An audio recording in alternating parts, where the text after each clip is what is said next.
Hello दोस्तों, last mile approach के इस यूट्यूब हिंदी चैनल पर आपका स्वागत है। आइए देखते हैं पहला प्रश्न। मैक्सिकन कम्युनिस्ट पार्टी के संस्थापक कौन थे?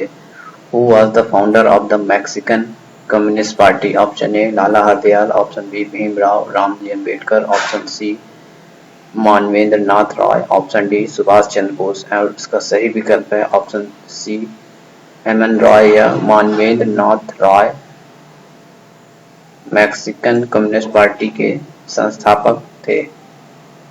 बढ़ते हैं अपने अगले प्रश्न की ओर। भारतीय पशु कल्याण बोर्ड के संबंध में निम्नलिखित कथनों पर विचार करें। Consider the following statements regarding the animal welfare board of India. First, यह 1962 में स्थापित वैधानिक निकाय है। It is a statutory body established in 1962। यह फर्स्ट स्टेटमेंट बिल्कुल सही है। दूसरा, यह मत्स्य पालन, पशुपालन और डेयरी मंत्रालय के अधिकार क्षेत्र में आता है। It comes under the jurisdiction of ministry of fisheries, animal husbandry and dairying. जी हाँ, दूसरा स्टेटमेंट भी बिल्कुल सही है। ऑप्शन बी, दोनों ही विकल्प बिल्कुल सही है animal welfare board of India के संबंध में।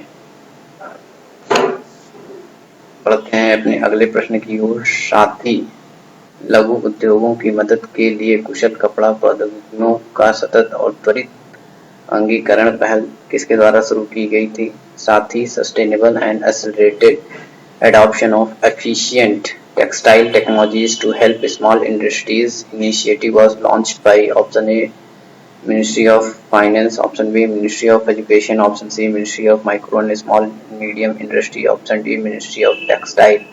और इसका सही विकल्प है option D ministry of textile. कपड़ा मंत्रालय का जो है यह इनिशिएटिव था। एक्सरसाइज कवच क्या है? ऑप्शन ए भारतीय सशस्त्र बलों के 3 विंगों का एक संयुक्त सैन्य अभ्यास, ऑप्शन बी भारत और पेरू के बीच नौसेना अभ्यास, ऑप्शन सी भारत और यूएसए के बीच वायु अभ्यास, ऑप्शन डी भारत और थाईलैंड के बीच नौसेना अभ्यास। और इसका सही विकल्प है ऑप्शन ए एक्सरसाइज कवच भारतीय सशस्त्र बलों के 3 विंगों का एक संयुक्त सैन्य अभ्यास है। एक्सरसाइज कवच is a joint military exercise of 3 wings of Indian armed forces. इसलिए ऑप्शन ए बिल्कुल सही है।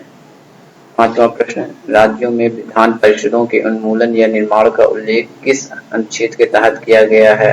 एबोलिशन और creation of legislative councils in states is mention under which one of the given article? Option A article 168, option B article 169, option C article 178, option D article 179। और इसका सही विकल्प है ऑप्शन बी अनुच्छेद 169 के तहत राज्यों में विधान परिषदों के उन्मूलन या निर्माण का उल्लेख किया गया है। Thanks to all viewers and subscribers of our Last Mile Approach YouTube Hindi channel. Do like, subscribe and support our initiative.